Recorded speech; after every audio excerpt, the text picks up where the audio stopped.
Hello, everyone, and welcome to episode 37, podcast 451. That show that me and Zoe kind of balls up every week about books and stuff. We do. Hello. How you doing, Zoe?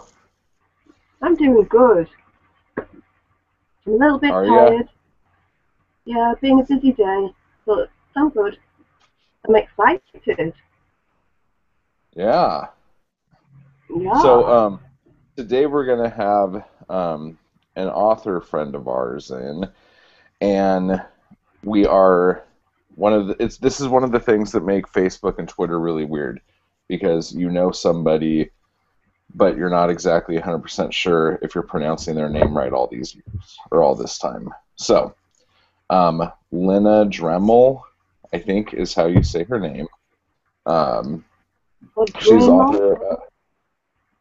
Well, we'll talk to her about it. Well, that'll be question number one. How am I fucking this up?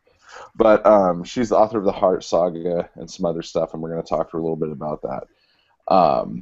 So she's kind of on standby right now, and there are some little updates we need to crack into real quick. Okay? Are you ready? Okay, episode 4 is out, guys. Black Star Canyon episode 4. I think the best one yet. It's up now. You were really excited, weren't you? Yes. I have the pleasure of reading these things before you guys do, and I can confirm that it is awesome. There you have it, folks. It's been confirmed. So you don't need any proof other than me saying it's awesome. I'm gonna cancel our promo ads and stuff. I think that was enough. Well. You might as well. Yeah. Seriously. I should have got you saying that on the cover. I know. Why didn't you? It's awesome, Zoe. That would have been awesome. No, but a couple other things. Yesterday, I finally got in the mail a couple things. For the people listening on the audio, we are now looking at the paperback versions of episode 2, 4, and 5, ladies and gentlemen, and they are looking good. How gorgeous they are. They are hot, toddy, pretty bucks. They are beautiful. I'm so proud of them. They look great. They look really do. And I'm just so impressed with just like how cool that looks. I know, the episode 2 one, if anybody's seen it, it's very sort of minimal, isn't it? It's very like dark, with just the light of the moonlight coming in with the shadow. It works really well, doesn't it? Yeah. You like this one a lot too, though, huh? Yeah, I love that one. Yeah, episode 5 looks really good. This is episode 5. If anyone's seen that, it's like a hand with tablets or pills. Episode 4 looks really good too. They do. In fact, the back of episode 4 looks great too. It just everything pops on it. So yeah, so now all the books of the first season are available on paperback. So that finally happened. So, yay! Another thing is that all of the prizes from the launch party have finally shipped. Yeah? No. Okay. Well, almost everything is shipped. Yesterday I shipped out the paperbacks, the bookmarks, and I guess that's all I shipped out yesterday was the paperback and the bookmarks. Yeah, but there was quite a few to ship out, wasn't there? Yeah. So if you want... I was in charge of the mugs and the posters, and I have them. They're downstairs. Do you want me to run downstairs quickly and get them? Oh, hell yeah. Yeah? Can you cover for me? I can cover for you. I'm going. I'll be back soon. Okay. So, folks, let me tell you some stuff while she's out running around. Um, if you have or haven't noticed, all month long, one of the things we've been struggling with is price points for our stuff. And last week, I think we were talking about changing the prices up again on some of the stuff. And I just changed the prices slightly last week, and I could already see an increase. So what I suggest is constantly, not constantly, but play with your prices a bunch. You know, like kind of do it here, do it there. Oh wow, I just turned on the light on my computer and now it's like glow in the dark bright.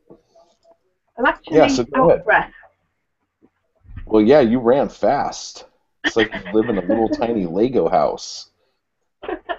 It's not my house, it's my parents' house, and it's bigger than mine, but it's not huge.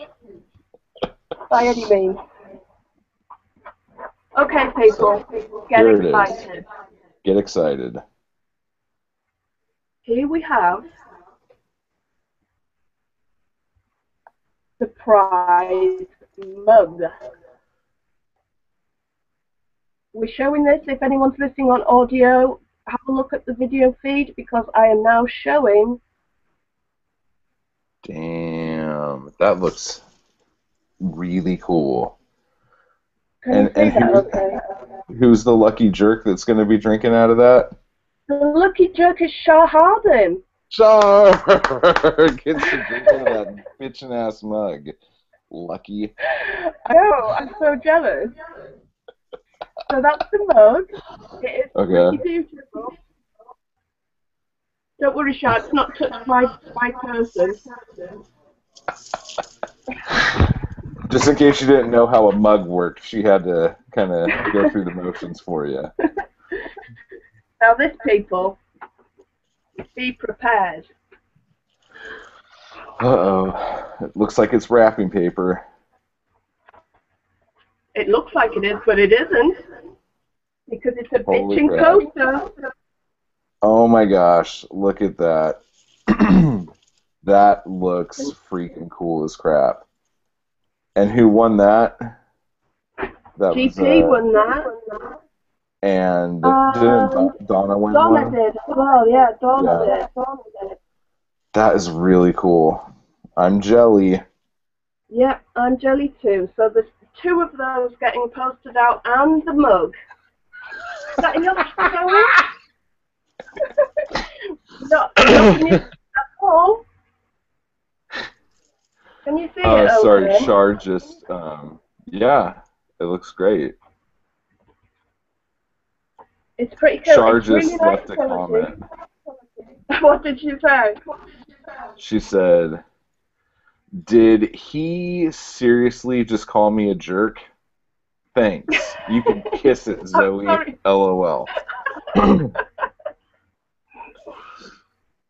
So now that's something we could add to prizes for later on. Yeah.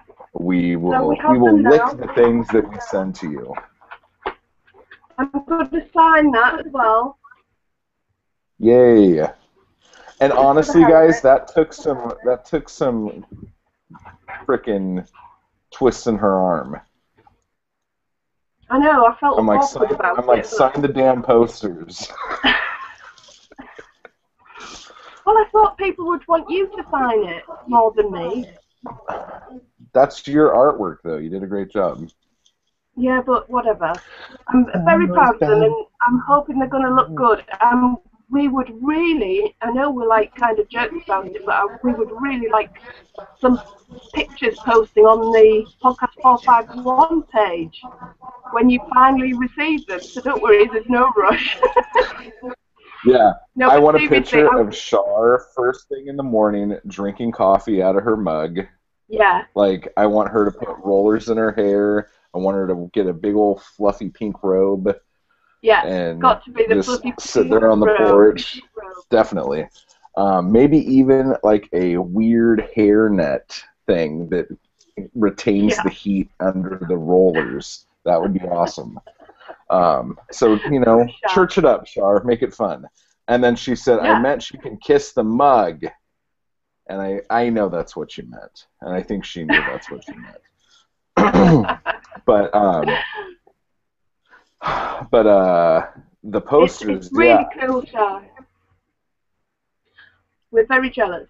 So I will be posting them hopefully tomorrow, if not Tuesday. So they'll get there probably about 4 or 5 days. I don't think it takes that long, actually. So I will send them first class. We'll see how your Royal British Mail Guard handles stuff. We're pretty hot over here. I'm quite confident. Well, it's not really that far to walk around. Unless they're striking. It's like on Faulty Towers. Every time the major picks up a newspaper, "Oh, strike again, Basil." That's good shit. Yeah, there's a lot of strikes. All right. So we did all that. Oh, and then for just the people who have been participating in our Kindle giveaway with putting up the reviews and stuff, I know it took you guys 3 weeks to figure out what the hell we were talking about, apparently. But this last week, a lot of you have been doing it, and I really, really appreciate it. So, super thanks to you guys for that. Yeah, thanks so much. That's really cool. Char says, my hair is shorter than yours, so no curlers. I drink tea. Thanks for the mug. We'll take a pic when I get it, smiley face. So that works. Drinking tea. I've been drinking a lot of green tea with jasmine lately and feeling all grown up. Wow. I've been drinking a lot of Hawaiian hazelnut coffee lately, feeling like a proper douche. Oh, yeah. It's fantastic. Yeah. So that's pretty good. Okay, so right now what I'm going to do is I'm going to send an invite to our guest, and then I want to talk about one more thing before we go into it. One of those things that I'll just mention real quick here is that if you haven't noticed yet,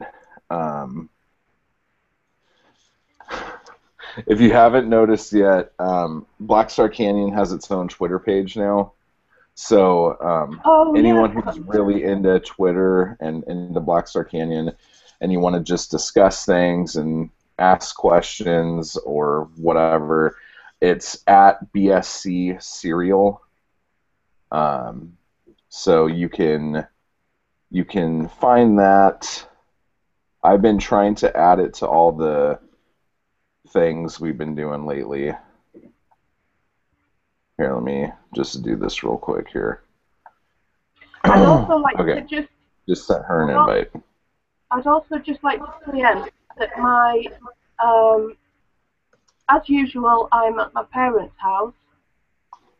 Not as usual, but I'm at my parents' house, and as usual, the signal isn't fantastic. So if I disappear, I'd just like to say this has been fun. Up till now. Yeah, so if you remember, basically what she's talking about is that great episode we did with Simon Whistler from Rock and Self Publishing. As soon as Simon showed up, Zoe turned into a stormtrooper from the Death Star and then completely vanished. And it was pretty fancy. So I'm just kind of preparing.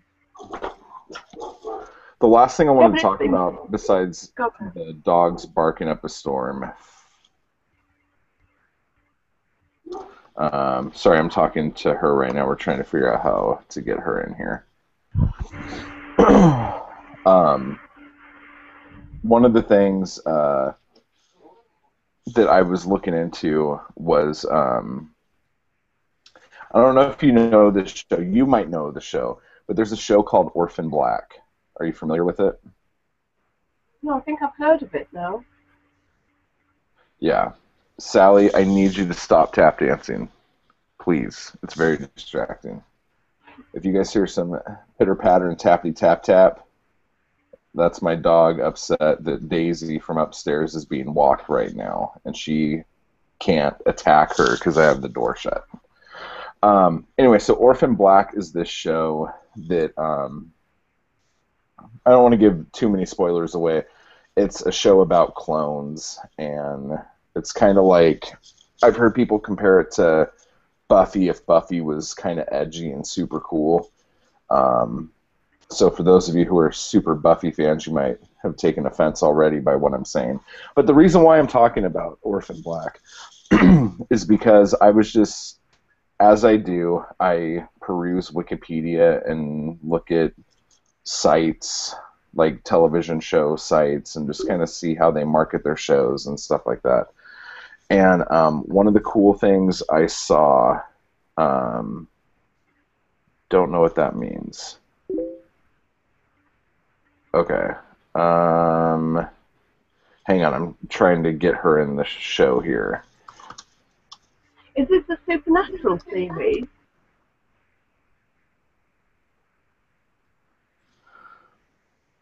I'm sorry? Is it a supernatural series like Buffy? It's about clones. Okay. So a bit like Dead by Alive. It's kind of sci-fi kind of shit. But the reason why I bring this up is because when I was on their site on the BBC America page or whatever, okay, she says, I'm here but not sure how to get on. So I'm going to send her another invite to try to get her in here.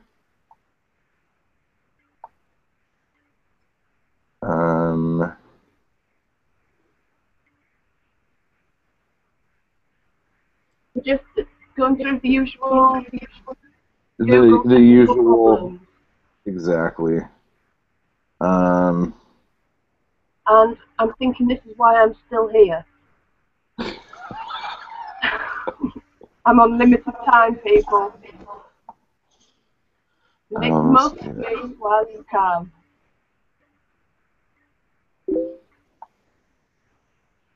Oh, look at that. Oh. That's kind of fancy. Not what I was trying to do. Oh my god, that's really cool. Do I have that on mine? What's going on? That was in the Hangout toolbox. You want to do that the rest of the show just to be annoying? There you go. In case no one knows who I am, that's me. I'm trying to see if there's a way that... There it is.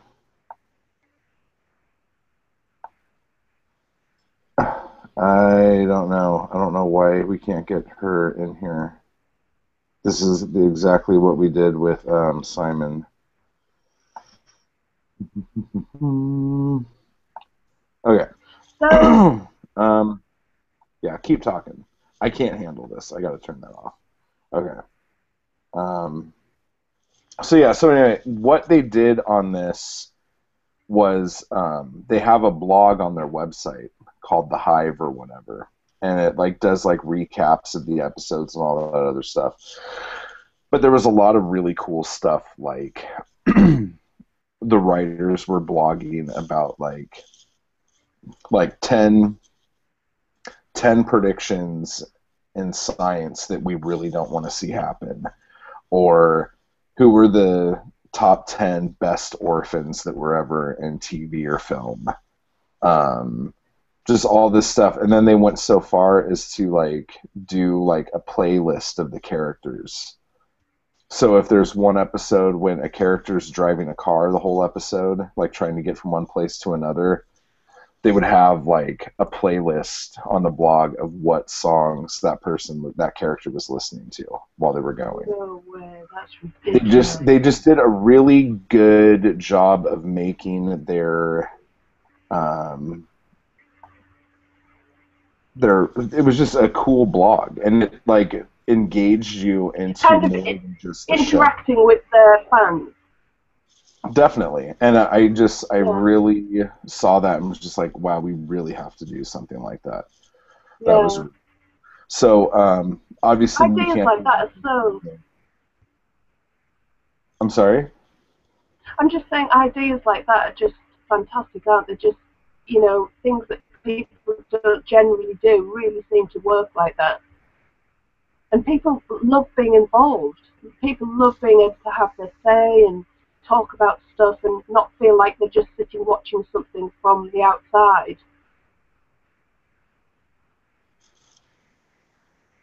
Definitely. I'm trying to see if there's another way I could get her on here, but it doesn't look like there's going to be. Take it, Zoe. I'm going to talk to her real quick. Have we got anything else to talk about? Yeah, we do, but I really wanted her to talk about it with us. No, I know, but I'm saying, did we have a backup plan? Because I don't think we do we? Backup because you plan? know what? It's unusual. What are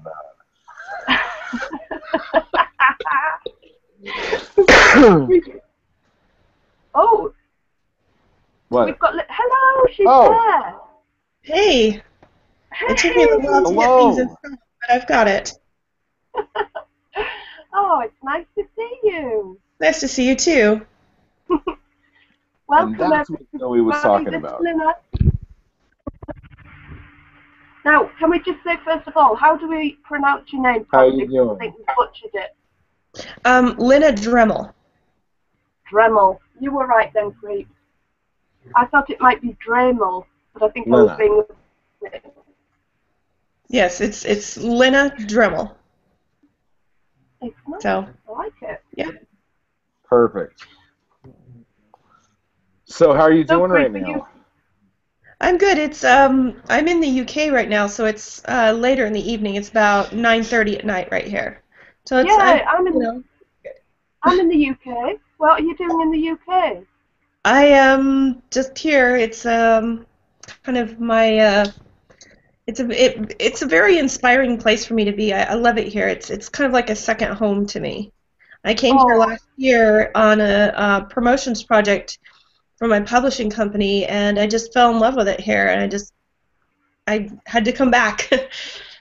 Oh, wow. I've got a lot of friends here, and I'm just very happy here. That's fantastic. I read in one of your interviews that you've got an obsession with London. Is that right? So are you? Well, it's not an obsession. I very much loved London when I was there last year. It was a very good place for me to be. It felt good there. I'm not in London right now. I'm actually in Tidworth, Wiltshire. So I'm on the other side for now. Yeah. But is it a nice place then? Is it quite countryside? Yeah, it is. It's very countryside. Lots of trees. It's very quiet here. I live right up in the north, and I'm very countryside. Oh, okay. Very much so. If you've ever seen, I don't know if you've ever seen Hot Fuzz. I haven't. You know it's a Simon Pegg thing and Nick Frost, and it's a little country village, but all sorts of mayhem goes on, and it's very much like that where I live. So I'm kind of in the back of Beyond. Okay. Yeah. I've seen a lot of this area. I've been to Stonehenge, Salisbury, Bournemouth. I've been all over the place on this side. I've also been to Brighton, Birmingham. I quite loved Bristol. Bristol's very charming. Yeah, I was going to say Bristol's a beautiful place, isn't it? Yes, I loved Bristol very much. It's a very artistic place. It is. It is. I was very charmed by Bristol. Yeah. I've never actually been to Bristol, but I've heard it's like a lot of artistic people tend to sort of pull in there because it really sort of plays to that feeling. Yes, there's a lot of musicians that come from Bristol. Yeah, it seems to be that kind of really nice place. Yeah, it is. It's a lovely place. So, just to catch everyone up on you and what you do and everything like that, when did you start writing, and how did that become I've always been writing. What you actually do? Well, I've always kind of had wild little tales that I was writing ever since I was a little kid. Anytime I had a notebook and a pencil, I would scribble down some really wild tale about something. and I was always coming up with ideas even through my adulthood. My obsession, though, when I was a child, was more for archaeology and anthropology. But several years ago, maybe about 5 years ago, I started taking my writing seriously, and I wrote this short story called Other Side of the Glass, which is supposed to be a larger project of a series I like to call Magic Song and Glass, and then I set that aside, and then I wrote the first book in the Heart Saga, and amidst everybody telling me, oh, well, the publishing industry, it's impossible, it's hard, you're never going to get in, you're never going to get published, and I was just like, well, screw them, I'm going to get published anyway, and I did. I got my publisher for the Heart Saga, along with 3 other stories in the first Dark Life novel, and I just, everything that I've written and turned into my publisher, she's published. She comes back with this, oh my God, it's a great story every time. And is that Crushing Hearts and Black Butterfly Publishing? Yes, it is. Yeah. Yes. And how did Where are you they located? discover this? Yeah. Where are they located? They're in. Well, she started out in Chicago, and she's recently moved. But as far as I know, I think it still says Chicago on the books. But how did you actually discover her as a publisher? I found her on Facebook. Really? Oh, yeah, wow. I found her on Facebook, and it just I had an invite from somebody else who was helping her getting the publishing company started. She said, I heard that that you're writing and that you're trying to get published. Why don't you submit your work to my friend S.J. Davis and just see if she likes it? What's the worst she could do? And I sent her the first book of the Heart Saga called The Children. She read it. She said, I want it. And then I started submitting stuff for her Darklight anthology. And I mean, I'm on, I think, my 14th publication, just went out May 6th. So she's just been great from the start. She's just loved. You've obviously connected with your work. She's just obviously a big fan of it instantly. Yeah, she really likes my style of writing. Every time I write something, she just says, you always write the most fantastic tales. And especially with my latest story that had come out, When You Fall, I didn't know that it was going to go to print, because sometimes publishers like to take 6 months to a year to see if a book is going to do well enough to send it to print. And it went, When You Fall was published on May 6th, and I think it was like 2 days later, SJ messaged me and said, hey, it's going to go to print, and was talking to me about sending it to print. So yeah, When You Fall, it's doing, from what I understand, it's doing really well.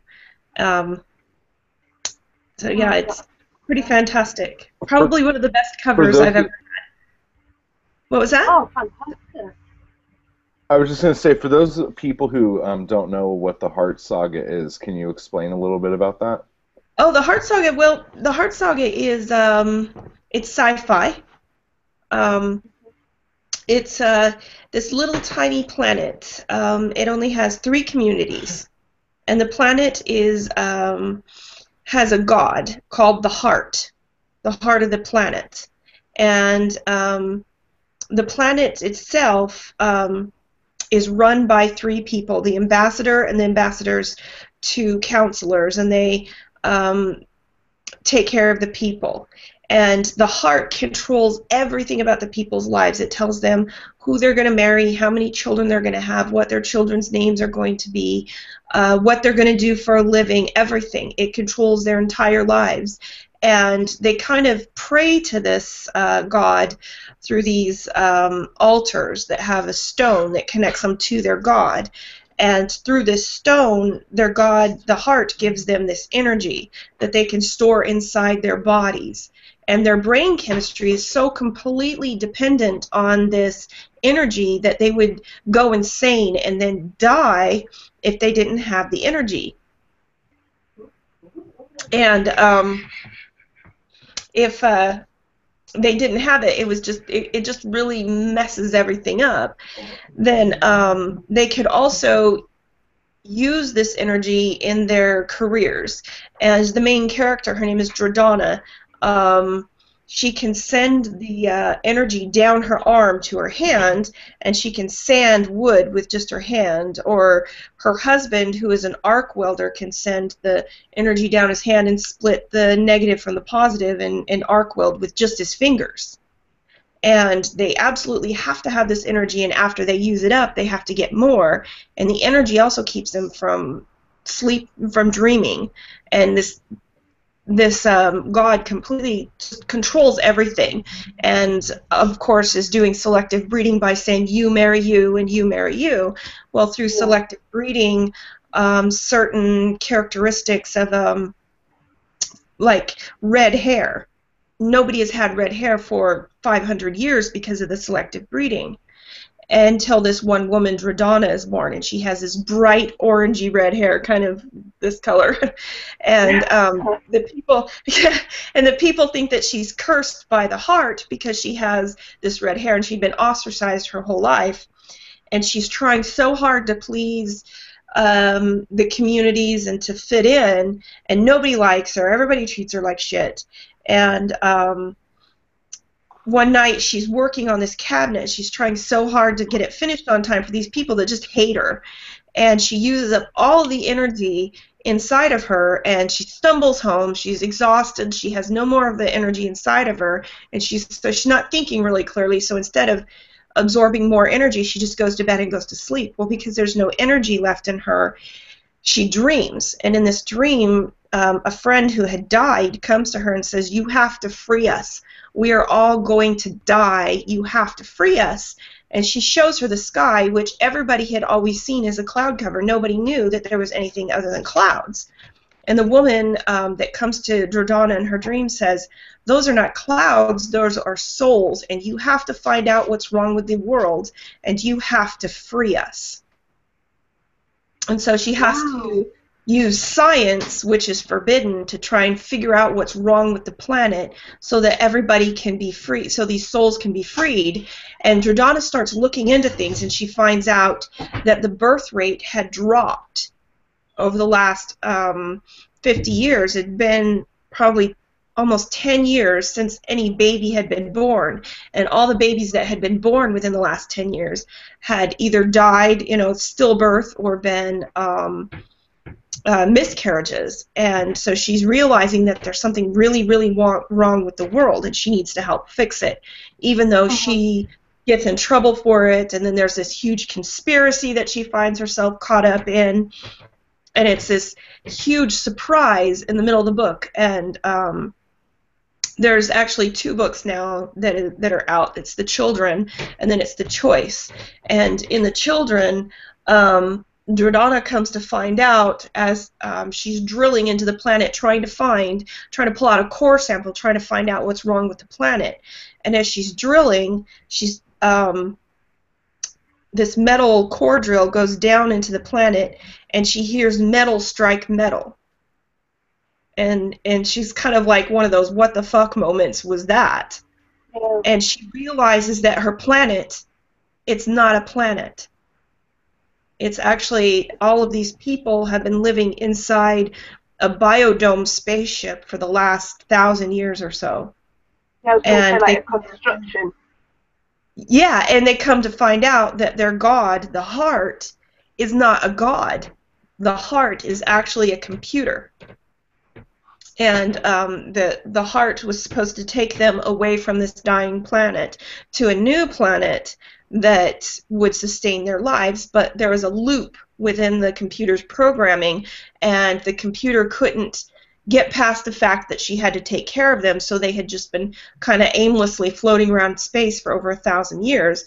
But because they're trapped in this biodome spaceship, when somebody died, their soul couldn't leave. So all this cloud cover is all the souls of the people who had died for over 1,000 years trapped within the ship. And because all the souls that have died are trapped, in the sky, the souls of babies couldn't get through, so babies weren't being born. So they had to Donna has to convince this computer to take them to a planet so that babies could be born again. And because if they didn't, in another 50 years, the community would have died out. Yeah. Now that's your like main series, correct? Yeah, that's the series that I'm working on. I have two books in that series out now. I have The Children, which was the first one, and then the second one is The Choice. After they find a planet and they land on the planet. And I'm working on the third book called The Secret. And then after the third book, there will be The Expedition, and then the fifth book is called The Origin. But I haven't quite got that far yet. No, that's a long way ahead. Well, the problem with being an author, or the type of author that I am, is I've got so many stories running around inside my head all at once. I have to write the one that's screaming at me the loudest. So yeah. I wrote the first book of the Heart Saga. I wrote The Children, and then I wrote The Choice, and then after I wrote The Choice, my book When You Fall was just so loud in my head. I had to write that one, and that one is also very deeply sci-fi. I mean, it is very, very sci-fi. It's reality as we know it is shattered into 7 different pieces, and an alien, sort of outside interdimensional alien, has to come down to Earth to help put reality back together. So these characters have to go through different realities to find the pieces of dark matter that are missing so they can put reality back together. Wow. What's your writing process like? Sorry. What is my what? Or go ahead. No, Zoe, go ahead and ask that question. That was good. I was just wondering what, because you had a huge love of anthropology, didn't you? And obviously there's a huge human aspect and all the sort of interactions and things that's going on in the study of people, yeah? But what about the sci-fi aspect of it? Have you always been a fan of that, or because I imagine sci-fi being quite difficult to write, or is it not? Because you can make it up, nobody knows.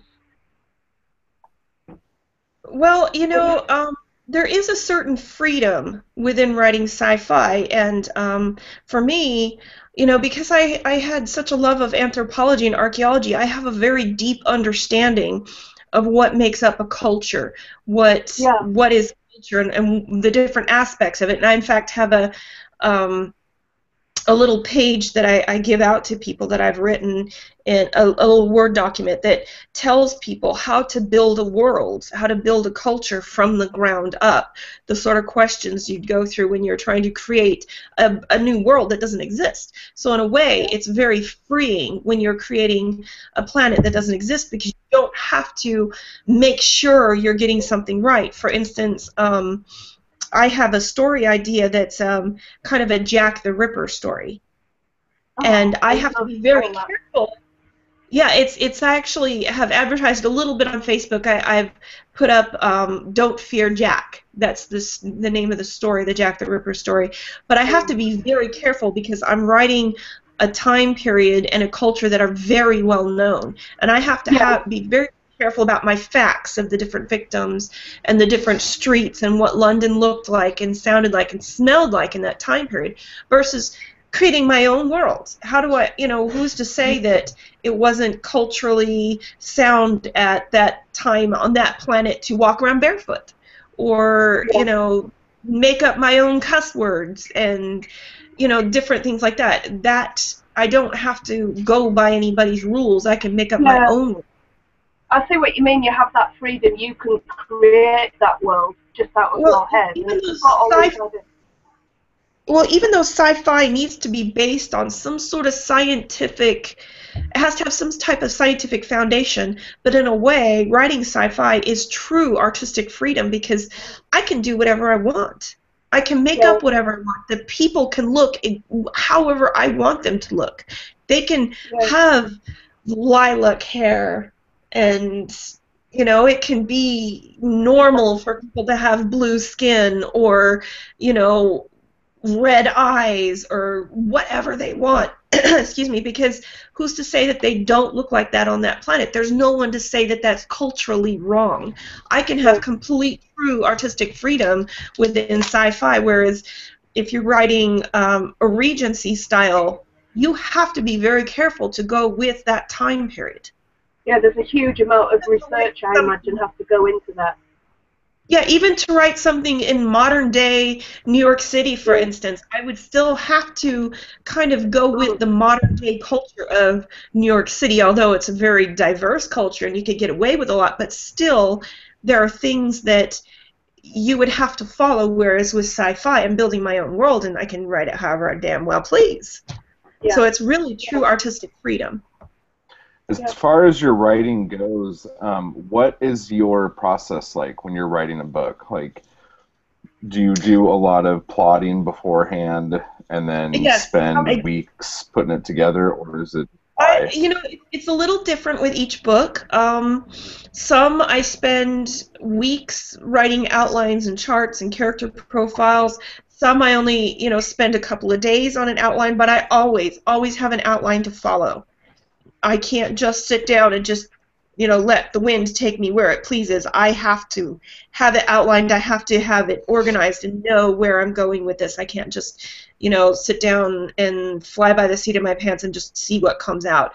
Because for me, that would make for a very weak plot. I need my plot to be a little tighter than that. I need to make sure that it makes sense, not just to me, because I know the story because I'm the author, but I also try to look at it through the eyes of a reader and think, would this make sense to somebody else? So I have to have an outline first so I know where I'm going with it.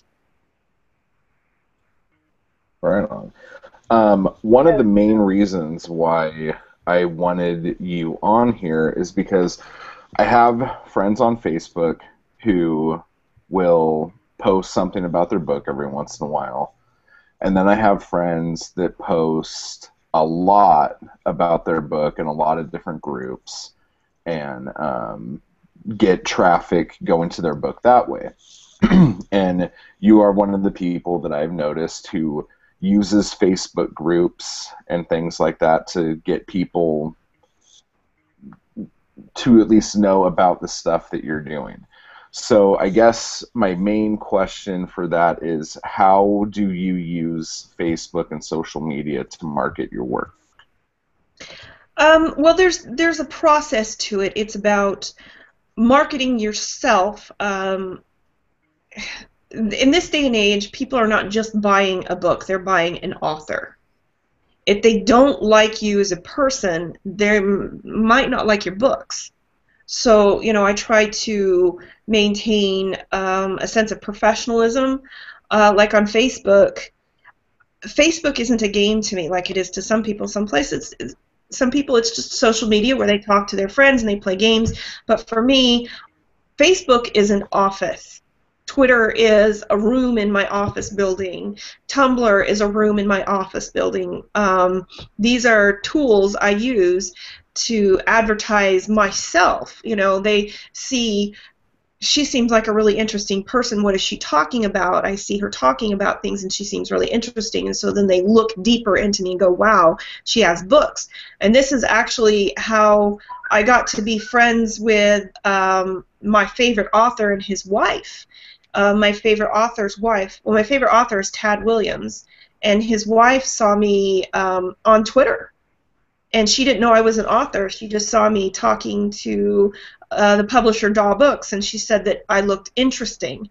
And so she looked into me, and she started following me on Twitter, and then she friended me on Facebook, and then Tad friended me on Facebook, and I got to be friends with my favorite author and his wife because they found me interesting first. They didn't know anything about my books. So if you present yourself as an interesting person but at the same time professional, people are going to become interested in you and then possibly look into your books. So if I'm advertising my books, if I'm advertising myself as an interesting person, it's going to draw people in. So, like if you were to look on my profile on Facebook, even though I'm an honest person and I'm really open about things and I talk about things, but at the same time, there are a certain amount of things that I really believe should be kept private. My timeline, profile, it doesn't talk about my relationship status. I don't talk about children. I don't talk about my sexuality. I don't talk about, I mean, it's obvious that I do practice witchcraft, but I don't put that on my profile. You know, if you want to talk to me, that's fine. You can see the sort of things that I post, but I'm not going to put it out there just for anybody to, because it's a private thing. If you want to start talking to me about it, I'd be happy to explain things to you, but it's not something that I'm going to put out there as, woohoo, yes, guess what, I'm Wiccan, or I'm this, or I'm that now. It's not the way I do it, and I don't post, what political parties I am involved in, and things like that to me are a private matter that shouldn't be put out there, at least for me. I don't look down on others that do it, but for me, I just don't feel it represents me professionally very well. If you want to get to know me personally, then message me and we'll talk. But it's a part of maintaining my office space, basically. It's like keeping a tidy desk in my office. I keep my office space tidy, where I do talk about a lot of other things besides my writing, but I do talk a lot about the music I listen to, because it's a big part of what I write. The music that I listen to inspires my writing. 90% of what I write comes from music, and so I talk about my music. I read that you always have music. It's very important to your writing process, isn't it? It is. In fact, my last book, like I said, is about a band that I'm very good friends with. They're a UK band from Bristol called Ashes to Angels. And I actually very, very much love William Control, who's the lead singer from Aiden. And I started following William Control's music, and then I heard that he was helping this band in the UK called Ashes to Angels. I thought, well, William Control's music inspires me. I should check these guys out. And from the first moment I heard their first song called Wintervention, it was like wheels started turning in my head. I could, just see stories, and I thought, you know what, I'm going to, kind of pay it forward a bit. And so I contacted the band, and I said, I see that you're, an independent band, and I really love your music. It's unique. It's really great. It's inspiring for me. And I'd like to help you out. I'll do a little bit of promotions for you, and I'll put you on my blog, and I'll tell everybody about you, because I do have a loyal following of readers. And, I'll try and get you some more fans. And I didn't know who I was talking to at the time, and the band member just goes, yeah, that's really cool. And he's like, oh, you're an author. I want to read one of your books. And so I was like, okay, tell me who you are, and I'll send you one.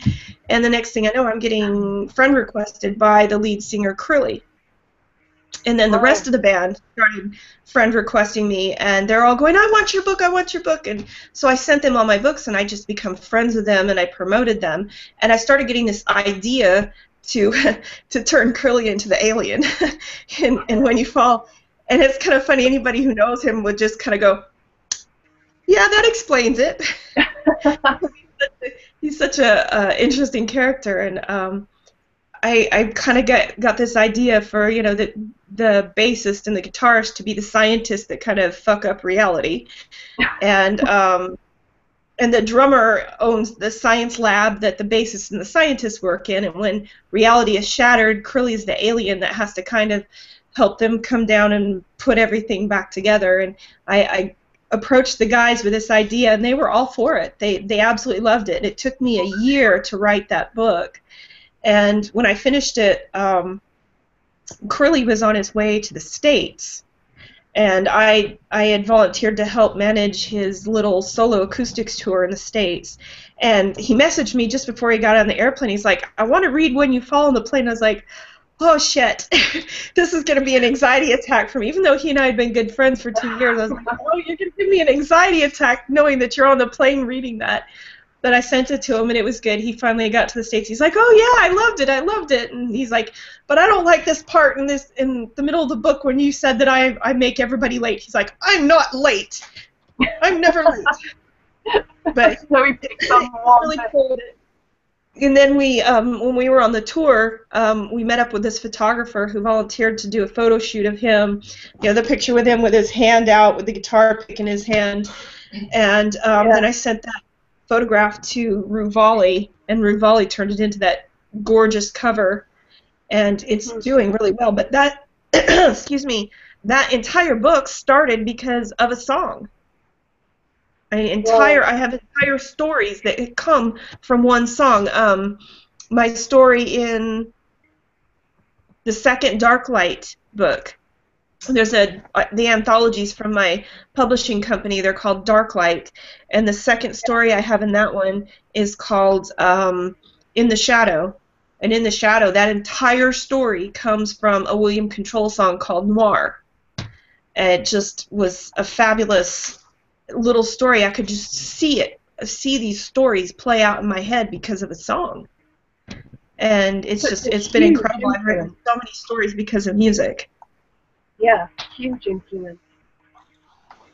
So how, like, when you do the stuff on Facebook, how many groups do you belong to on Facebook? Oh, I've got. Focused on books and writing. I've actually lost count, but I'm thinking it's somewhere over 100. It takes me anywhere from 2 hours to 3.5 hours to post all of my links. Depending on if I'm on my computer or if I'm on my phone, I've got these really lovely promotional posters that have been made. It has the book, and it has the blurb, and it has, all the little information on it, and then I post that with the book link from Amazon in every group. And I try to be respectful of different groups, because some say, well, you can only post a link on Thursdays or on Fridays, and I try not to join groups like that because I want to respect their rules. So I only try to join groups that say you can post whatever you want whatever day, so that I'm not being disrespectful to the group, because there are some groups that just want to talk about writing. They don't want book links. But at the same time, I don't have time to sit there and try to go, oh, yeah, that group only wants you to talk, that group only... I don't have time for that. I just want to go through there, click on it, click, paste, click post onto the next one, because I have so many groups that I post in. I just don't have time to fish through all the different ones. So I have to be able to just go boom, boom, boom, one group after another, and then I go on Twitter and I post all of my book links on Twitter. And I also have not just book groups, but I have book pages that I admit on as well in Facebook, that I can go in and post book links on pages that have, let's say, 50,000 likes on it. So there's a possibility of 50,000 people seeing it. But also in the book groups, finding the ones that have the high memberships, the 16,000 memberships, the 20,000 memberships. That also helps. But I'm finding on Twitter, more and more on Twitter, people are retweeting my links. Tumblr's a little bit slow for me. Tumblr is a lot of teenagers talking about their sexual angst and self-harm and stuff like that. So it's not a bad place. It's just not the greatest place to advertise books. But I've also been posting my book covers on Instagram as well. So do you find Instagram useful? I'm sorry, what was that? Do you find Instagram useful? Because a lot of artists and writers and things find Instagram a really good thing. I do, in fact. When You Fall came out, I mean, it was so huge because of the link to Ashes to Angels, that a lot of the Ashes to Angels fans were going, oh my god, a book about Crilly, I gotta read it. And so I had a lot of people buying the book just because Crilly was on the cover. And next thing I know, I'm getting people sending me, little tags on Instagram saying, I just bought your book, I can't wait to read it. And they have a picture of the book in their hand, and I don't know who this person is. So Instagram is getting a little bit bigger for me. Yeah. It takes a while to build up, doesn't it? Sorry. No, it's okay. How often do you do the Facebook blasts like that? No, I do it probably about 4 times a week, although I try not to do it like every single day for like 7 days, and you're going to piss off the gods of Facebook. You're going to find yourself getting banned. So I try to be careful, but also the little tricks, because if you post too much, like in one group, if you post like 3 or 4 links in one group and 3 or 4 links in another group, 3 or 4 links in another group, you're going to get hit for spamming. So you got to be very careful about it, like posting one link per group per 24 hours, and then try not to do it more than like 4 times a week, because if you do it more than 4 times a week, you're gonna excuse me. you're gonna get slapped for spamming, so you got to be very careful about that. And I also try to be mindful of the fact that you're going to have a big group of people that's UK and a big group of people that's American. So you're going to hit the UK group at a specific time, and you'll hit the American groups at a specific time, you know, the Americans in the group. But the biggest problem is making sure that you're posting a smart URL. Because if you're posting an Amazon link, you know, the UK has a specific link for their site, and Americans have a specific link for their site, but this new thing called a smart URL has come out that you put that up there, and it will take you to whichever one that your region is in. So if, say, you know, my friend Jenny in the UK clicks on the smart URL, it'll take her directly to the American, or it'll take her directly to the UK one versus the American one.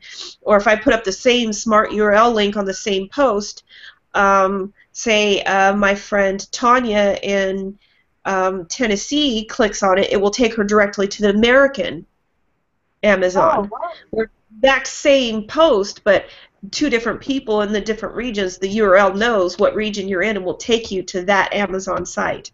And where do you find the smart URL? Yeah, where do you find it? That's fantastic too. I actually have a lady within my publishing company who's been taking care of that for me, so I actually don't know. There's a website. Yeah. Whenever one of my books comes out, she messages me, Linna, darling, I have your new smart URL for you. So I've never had to deal with it, but it's a website. It is. I'm sure that if you Googled smart URL, it'll take you right to their website where you would create. You have to create an account with them, and our publishing company has an account for the entire company. So the publishing company takes care of the smart URLs, and so whenever one of my books comes out, a darling girl, her name is Pixie Rose. Whenever one of my books comes out, she messages me, Linna, darling, I have your URL for you. I didn't even have to ask for it, and there it is. And so she takes care of all my URLs, and now, she's made those a lot URLs of trackable? What was that?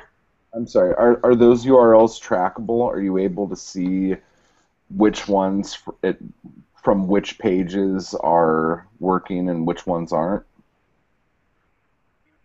What do you mean, like a data, like a spreadsheet kind of thing? No, like, do you get something where, like, if someone clicks on it and purchases a book from it or whatnot, well, you can find that out where directly from Amazon. You can go to the Amazon page itself, and it tells you how your sales are going. And so, yeah. I mean, tracking the smart URL is kind of it's a step that you don't need to take. You can go directly to Amazon to see how your books are selling. Okay, so let me ask you this: when you do your 4 days a week of posting on all the groups, are you posting the same image with the same blurb, or is it different? Oh, no. No, I try to mix it up because I'm afraid, you know, for me, I would get bored of seeing the exact same link day after day after day. So every day I post a different link. You know, one day I'll do the children, the next day I'll do the choice, then I'll do when you fall, then I'll do the beekeeper, or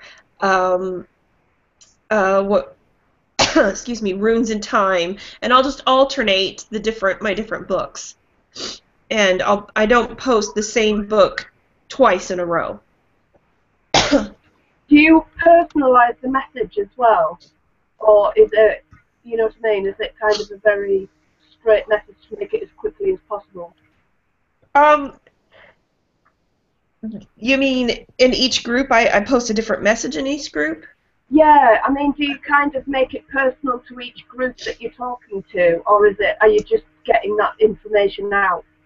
I'm just getting the information out. Well, I mean, see, I have a poster that I have made. I don't know if you've seen Yeah, my posters. And that's what I post. That's the information that's on it. It has the blurb. It has the book cover. You know, I try to make it artistic and pretty and eye-catching, and it will have yeah, that. And sometimes, depending on the group, because there are some groups that every once in a while I will go into, like one of my witchcraft groups.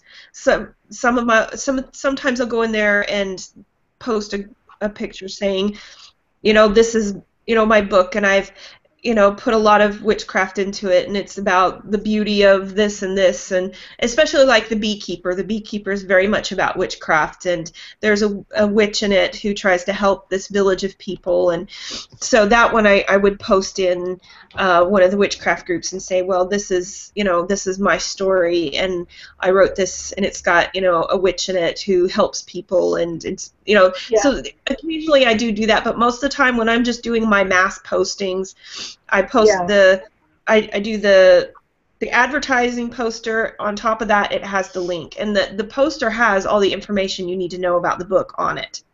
And then the link will take you directly to the Amazon site that you need to purchase the book from. Now, yeah. is that the main bit of marketing that you do? Like, is You mean Facebook like Facebook? the main thing? Yeah, Yeah. Facebook. Well, Facebook is like my main office. When I think about like online marketing is like an office building. Facebook is the office building, and to me, like Twitter is a different room in the office building. Yeah. And or maybe the better analogy would be the internet is the office building, and Facebook is the main office that I work in, but I do go to the Twitter office sometimes, and I do go to the Tumblr office sometimes. So it's like going to different office rooms within the office building, but I mainly work with Facebook. Yeah.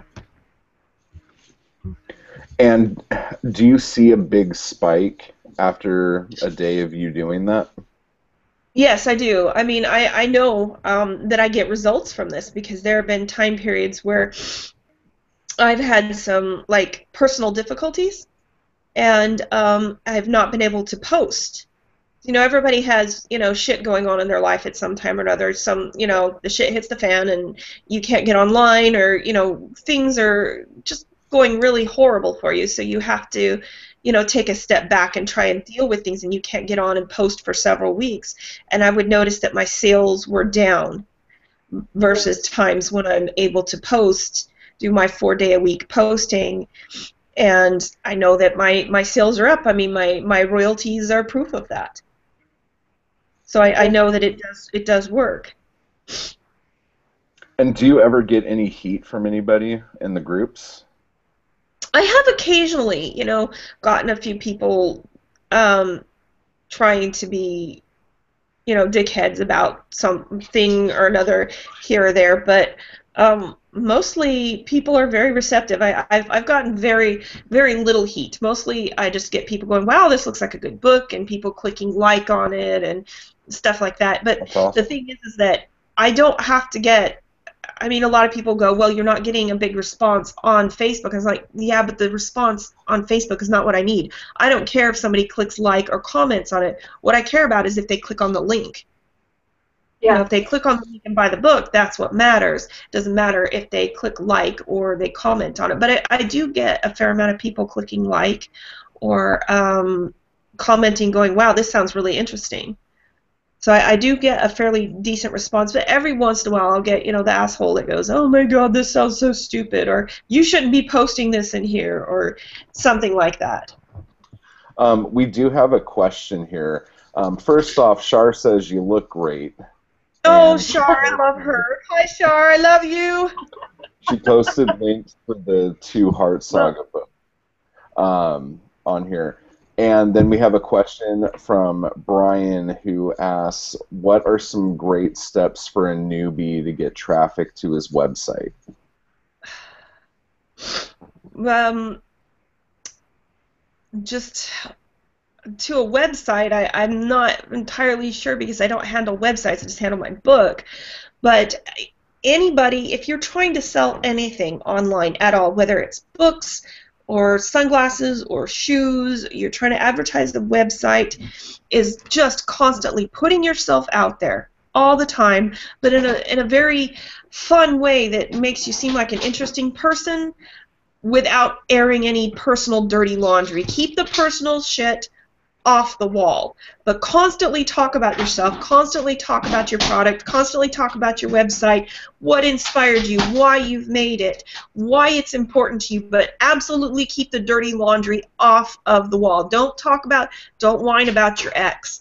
Don't talk about, how your family problems are. Don't talk about your children. Don't talk about anything too personal or negative. Try and keep things as upbeat as possible. Even if you are in the depths of depression, don't, for God's sakes, go out there and talk about how you're, going to commit suicide or something. Don't do that, because you will turn people off. So keep everything as positive and interesting as possible, constantly, all the time. Talk about it all the time. Whatever it is you're selling, whatever it is you're creating, whether it's a website, whether you're, advertising books or whatever it is that you're doing, always talk about it. The more you talk about it, the more people are going to listen, the more people are going to hear you. If you don't talk, who's going to hear you? I have this problem with my... Sorry to interrupt. I was just going to say I have this problem. We've talked about this on several occasions on this show, that my dad has written a book, and it's an awesome book.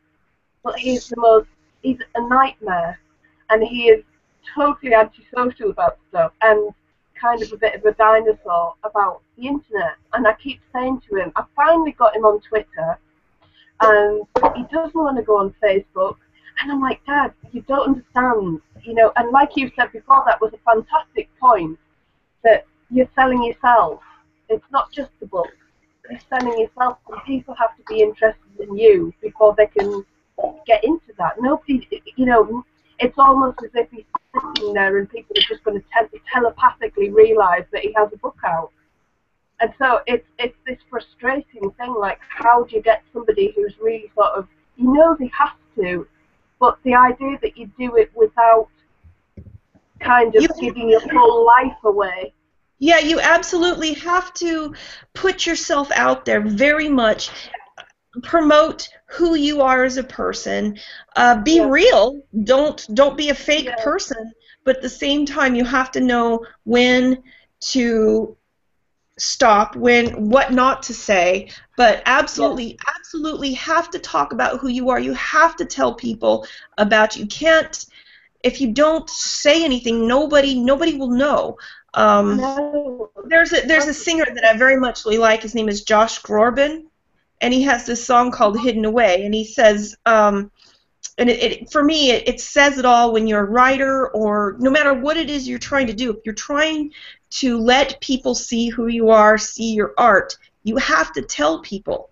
And in the song, he says, "You're a wonder, how bright you shine, a flickered candle in a short lifetime, a secret dreamer that never shows. If no one sees you, then nobody knows." Yeah. And to me, that was always so very profound to me, because it's like, if you don't show people your art, who's going to know about it? How is it going to touch someone else's life? If you don't put it out there, you have to put it out there. You have to talk about it all the time. The more you talk, the more people are going to listen. Yeah, the hardest thing to sell is obscurity. Absolutely, absolutely. When you're very different, you're very strange, you're complicated, promoting a new idea, it's going to be, people are going to go, "Oh God, how strange are you?" And it's a very strange road to walk. Like the ever-present Stephanie Meyer's debate, the Twilight debate. I read Twilight. I necessarily was not impressed with the stories themselves. However, I was very impressed with Stephanie Meyer herself. I can admire her for what she did. She had this idea about vampires that was different from what anybody else had ever done. And I mean, it's a shitty idea, but she still did it. She didn't care what anybody else thought. She didn't care that she was going to get reamed for it, but she did it anyway, and she's a millionaire for it now. Even though everybody else in the respective goth community, like me, thinks that the stories are bullshit, but still, I can still admire her because she did something different. She didn't give a shit what anybody else thought. She did it anyway, and now she's a millionaire for it. So it doesn't matter how obscure or how different it is. Yeah, you're going to have people that are going to want to shit all over you. Do it anyway. Somebody says you can't do it anyway. I've had so many people tell me, you're not going to go anywhere with your books. You're not going to go anywhere with your writing. I did it anyway, so now they can kiss my ass. Exactly. I think that's a good lesson for anybody. It really is. People are so reluctant I'm to a put big fan themselves out of there. kicking my ass. I'm right there with you. So, what are you working on right now? Well, I've got so many irons in the fire right now. I have the outline for the third book of the Heart Saga that I'm working on called The Secret. I just barely finished a really interesting novella called The Secret Behind the Canvas. I actually only took me 3 weeks to write it. I'm sitting here in England in my friend's living room. I had this idea for a story kind of based on a story Edgar Allan Poe wrote. Edgar Allan Poe's works is in public domain. I checked on that. And the story, The Oval Portrait, I don't know if you've read it or anything, but I loved it. And to me, though, there always seemed like there was more to the story that wasn't ever written. You know, who was the man who broke into the mansion? Why did the woman die when the man painted the picture? To me, it was this huge mystery surrounding it that was never told. And so I decided to write the story behind the Oval Portrait, who all these characters were that Poe never explained. And, of course, it's got vampires in it and curses and all sorts of interesting bloody things. And I wrote that novella in 3 weeks, and I just barely emailed it to my publisher, submitted it to her. And then I sat down and I got this really fantastic idea for a Jack the Ripper story called Don't Fear Jack. And I like the sound of both of those. I sat down and one day wrote the entire outline for Don't Fear Jack, and then I was like, I've got this other outline that I did 2 years ago called Twin Flame. It's kind of a deep sci-fi story, and I thought, it's about time I actually wrote the manuscript for this, and so I've been working on the Twin Flame story as well. So I've always got a story. I'm always writing. I was trying to explain that to somebody. He's like, well, when you have downtime, I was like, an author never has downtime. Either we're always writing or we're always thinking about writing. Once I finish the story, I'm not done. I've got so many other stories. Exactly like Creep. You and Creep, that's exactly what he's like all the time. That's kind of... I will be writing until... Well, an author that I really loved by the name of Robert Jordan, he was quoted in saying, "I will continue writing until they nail shut my coffin." And that's exactly what's going to happen, and that's exactly what happened to him. He kept writing up until the day he died, and I'm just like, that's going to be me. I'm never going to be done. I'm never going to be retired. There's no downtime. I'm either writing or thinking about writing. If I could take my tablet or my phone and my coffin with me, I might still be writing after they nail it shut. Yeah, I might go find my computer and just start writing. Yeah. Now, real quick, this is kind of a off-topic, little bit question. But do you know how far into his life he wrote the Oval Portrait? I'm not entirely sure. I don't know for sure when it was in his career that he wrote that myself. No, I'm wondering when it was. I just know that it was. I just know that it was past. That it is past public domain. That's all I cared about, was that it was past public domain, so I could legally write the story without getting somebody, suing me for copyright infringement or something. But I was careful of making sure that it was well into public domain. But where it was in his career and his lifetime, I'm not entirely sure. I mean, I've read a lot of his works. I trip out when there are writers who don't necessarily over-explain themselves, but are usually pretty good about telling you everything that's going on, and then all of a sudden there's a story, and they don't do that. My friend just showed me Poe wrote it in April of 1842. So like I said, it's well into public domain. I mean, I've read a lot of his work. He actually had a romantic era, which is what I'm really fond of. He wrote a lot of poetry, love poetry. It doesn't have anything to do with blood and gore and murder, which is what he became famous for, but he actually had a very soft side to him. And they're very fascinating. His poetry, his love poetry, has an Ottendorf cipher in it. Do you know what that is? An Ottendorf cipher? It's a code. It's a code within books and magazines and articles and such. And in Poe's poetry, he doesn't say who the poem was written for. But if you read it, the first letter of the first line, the second letter of the second line, the third letter of the third line, and you go through that and you pick out those letters, and by the time you finished reading the poetry, it spells out the name of the person he wrote it for. So he's got simple Ottendorf cipher in a lot of his poetry, and a lot of his poems, his love poems, are just absolutely beautiful and sweet and just lovely. And he's got, of course, the bloody stuff like the oval portrait, and he's got the scary thing with, the telltale heart, which is really bloody. He's got the raven. And he's got all these scary, bloody, gory stuff. But he does have a soft side, a romantic era where he went through and wrote beautiful love poetry.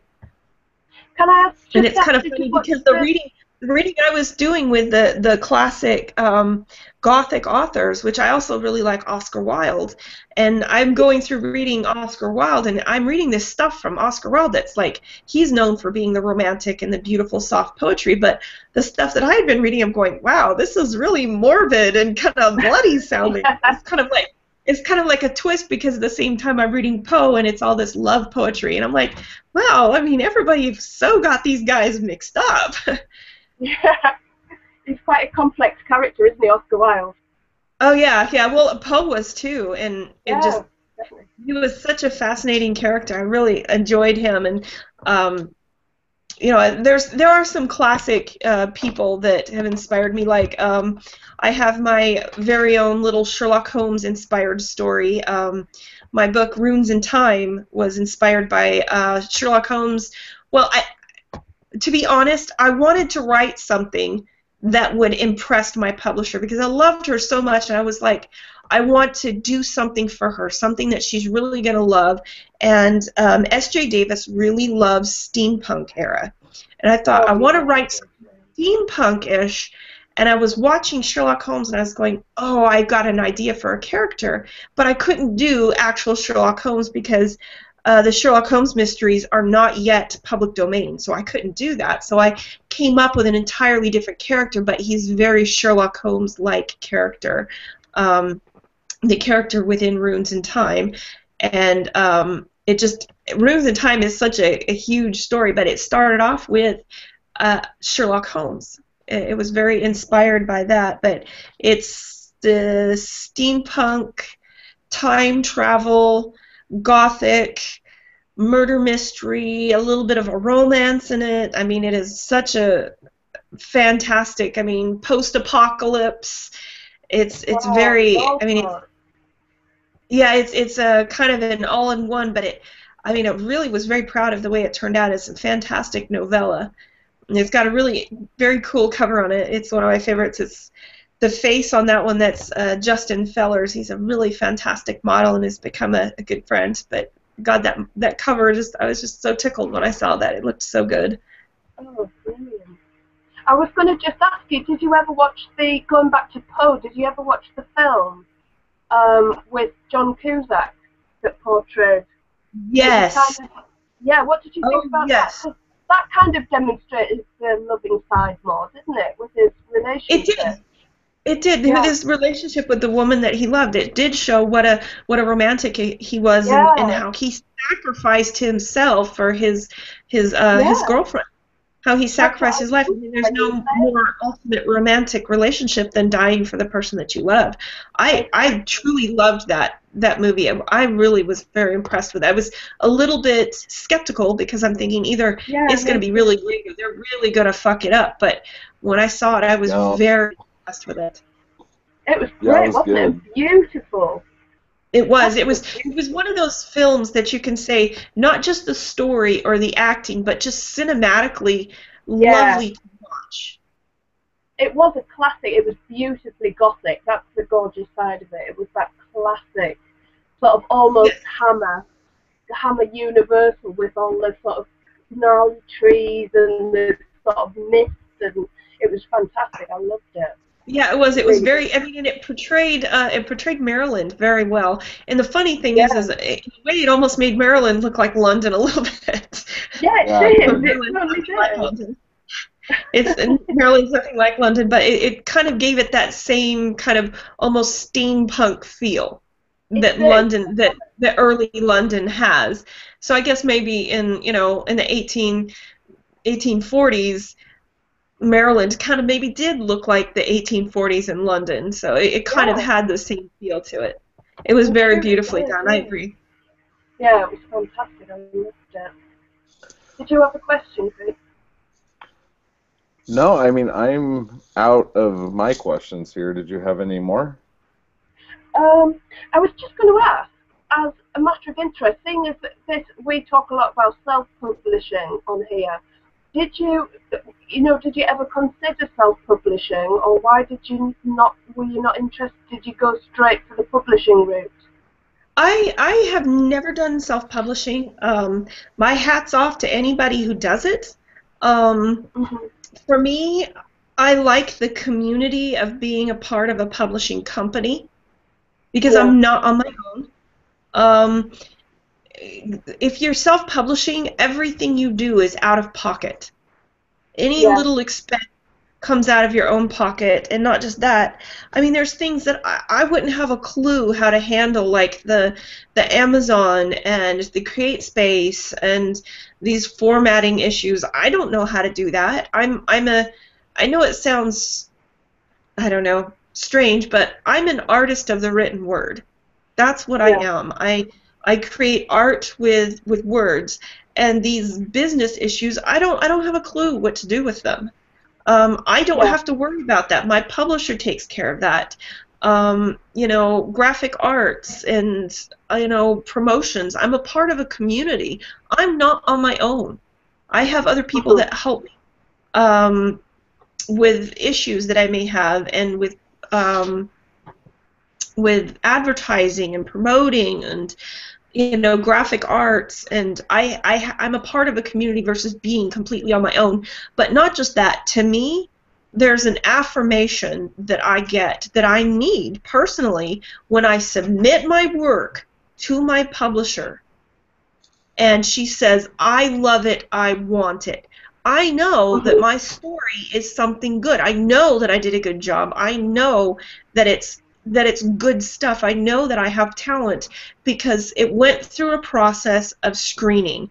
It had to yeah, be read and screened first, and if it was shit, she wouldn't publish it. Whereas I yeah, could just write anything by myself and self-publish it, upload it to Amazon. Anybody can do that. But for yeah, me, there's no affirmation. There's nobody who said, you know what, this is good enough to publish versus me just putting any old thing on Amazon and trying to sell it. yeah. No, I see that. But Yeah, completely, anybody who can do self-publishing completely have my respect for doing that. But I couldn't do it. I need my publishing community. I mean, my publishing family. I feel like I'm a part of a community with them. I think it's a very definite decision that an author has to make, whether they're that one kind of person or the other.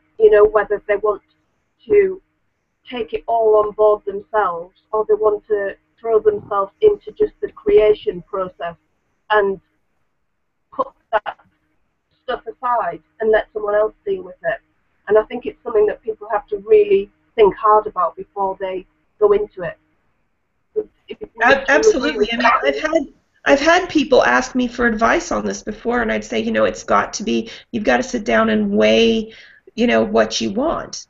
Being a part of the community, is it worth giving 50% of your royalties to somebody else to deal with these things for you? And for me, it's worth it. The affirmation, but not just that, the you know, the fact that my publisher deals with all these other things that are just a headache for me to even think about having to deal with. I don't have to think about that. I can get back to creating, which is what I want to do.